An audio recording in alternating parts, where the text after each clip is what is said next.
This is Sylvia here with Lighthouse Accounting Services.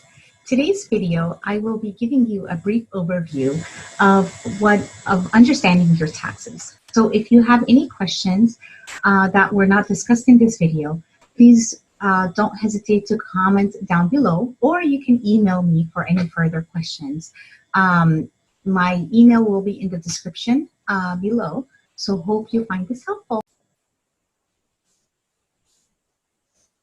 So understanding your taxes.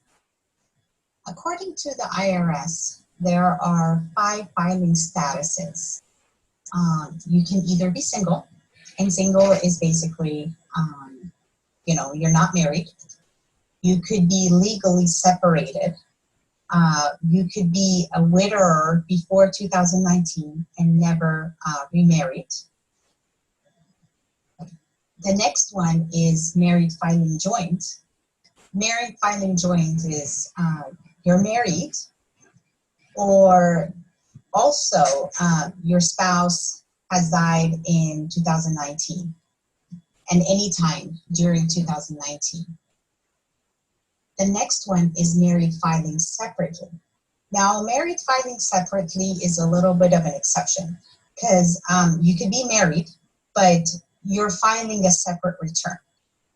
Now, be careful with this filing requirement because with this filing status, you cannot take student loan interest, you can't take tuition and fees deductions, you cannot take any education credits, you cannot take earned income credits, which I will discuss later, and if your spouse ends up itemizing, now you are forced to itemize and you cannot take the standard deduction. So there's a lot of rules when it comes to the IRS when it comes into that filing status, married filing separately. They just simply don't like that, and only if you have to file married filing separate that they want you to file under that status. The next one is head of household, and basically head of household could be a person who has dependents, but they are not legally married, and but want to claim dependents, either want to claim their children, or they have other dependents that are living with them in the household, maybe adult children, parents. It could be anybody that they want to claim as a dependent. So then they file under the heading head of household. Now, there's another last one, which is the qualified widower. The qualified widower is only used where the spouse of the person who is filing for the return has died, and they could use, the IRS uses that to for the benefit of the tax for the taxpayer to give them basically 2 years of a relief before they end up going either single or whatever their status might be later on. So they give them 2 years after their spouse died, and they end up it's a benefit for them. So after the 2 years that they file as qualified widower, then they can go into either single. If they have children, then they can go into head of household, or if they remarry, they'll end up going into as married filing joint. Now, I get a lot of questions on how much do I have to make to file for taxes?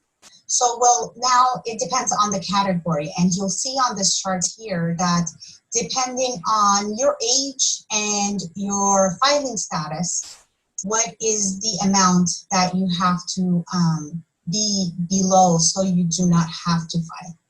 And some people could be that you are under that filing status, but you are under the gross income amount, but you still want to file so you can get a refund. Now, Form 1040, this is the beginning of it. And as we've discussed, this is the filing statuses. that the IRS requires, what I spoke to about before, which is single, married filing joint, married filing separate, head of household, and qualified widower. And then next comes just your basic information, your name, first name, last name, your spouse's first name and last name, social security, and address. Now, someone can claim you as a dependent, and that could be possible if, for example, your parents, they're claiming you on the tax return, but you are a college student and you want to file your own tax return for maybe financial aid circumstances. And you need to prove either to financial aid or to whoever it is what your documented income is. So you need to file your own taxes, but at the same time, somebody is still claiming you. So that's where you would put it under the standard deductions. You would put in as a dependent, or if you are married to somebody who is, who is a dependent.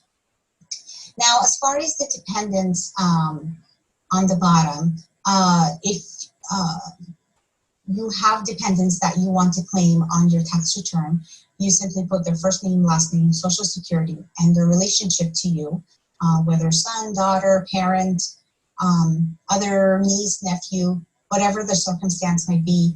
And then in box 4, you would either put either that they are a child to claim the child tax credit, or that they are dependent to claim the dependent credit.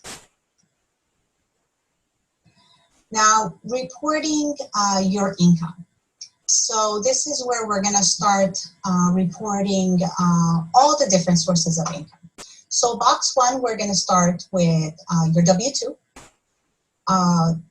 Line 2, it's basically your interest. So 2A is going to be tax exempt interest, and 2B is going to be any taxable interest. For example, your interest from the bank, anything that that's going to be a taxable income. 3 is going to be qualified dividends, and then there's also ordinary dividends. 4, which is the IRA distributions, and then the taxable portion for it on 4B. And then there's the pensions and annuity, and then the taxable portion is on 4D. 5 is going to be your social security, and again, the taxable portion is going to be on 5B. Now, when it comes to line 6, it's going to be all of your capital gains. There's different capital gains. It could be in stocks, in bonds, in a sale of a home. There's obviously exceptions to the rule when it comes to that. There's so many different capital gains. It could be from a business that you have and you've acquired a capital gain. And then 7A is going to be any other sources of income. So again, the IRS always says it's worldwide income. So even if you have stocks and bonds that are foreign, anything, it's going to be on what it didn't fit in the other categories is now going to go into your other income line, which is 7A. And then 7B, you're going to total everything up. You're going to add up everything together, and the adjustments, anything that's adjustment to income. And I will discuss that in a later video, and that's going to be on Schedule 1. There are some exceptions to the rule where there's adjustments to that. So now the next line, which is your adjusted gross income, is you're going to add up all of your income together, and then you're going to subtract your adjustments from it. So line 7B from 8A, and that will come up with the adjusted gross income. Now, so this is another big topic, standard deductions versus itemized deductions. This could be a little bit confusing for some people, but basically the rule of thumb is this is the standard deduction. Depending on the different filing status you are, So if you're single or married filing separate, it's $12,200. Married filing joint or qualified widower is $24,400. Head of household, you get $18,350. Now, those amounts are going to be a deduction towards your adjusted gross income. So it's going to straight up be, you're going to subtract that from your income. Now, let's say that I own a home and I have a lot of expenses that I can deduct. Well, if I can beat those numbers, whether either the 12,000, 24,000, or 18,000 for head of household, if I can beat those numbers and I can bring it higher up, I can itemize. And with itemizing deductions, I can itemize everything through the Schedule A. Again, I will discuss that in a later video. But basically, it's going to be your medical and dental expenses. It's going to be your state and local taxes. It's going to be your home equity loan interests. And there's going to be other deductions that are miscellaneous. For example, charitable contributions could be a deductions. Different expenses. From year to year, the IRS changes its rules on employer work deductions and whatnot. So if all of that, all of Schedule A, if it's higher than your standard deductions, then you can certainly take the itemized deduction. And then from there, we calculate your taxable income. So we're going to subtract now your adjusted gross income from whatever, either the standard or the itemized deduction, and then we'll get now your new taxable income. Now, this is the income that we will use to calculate your taxes. So line A would be how much your taxable liability will be. So here's the taxable liability. There's different credits that you can take that can help you lower those liabilities. The first one, which is the child tax credit, which is basically any child that's under the age of 17 years old, and by the end of 2019, you get $2,000 per child. Now, if that child is now older than 17 years old, they can no longer be taken as a child tax credit, but they can still be taken as a dependent credit, which is $500 per person. So now comes the fun part, which is the refundable credit. With the refundable credit, now these are basically credits that they can generate refunds. They can generate cash in your pocket refunds. The first one, which is the earned income credit. What is that? So the EIC, it's a credit for people who work, comes from earned income. So people that work, and that will generate a refund. Now there are, depending on where your tax bracket is, that could generate a refund or not. So those are all, dependent on what your income is. Additional child tax credit, the same thing.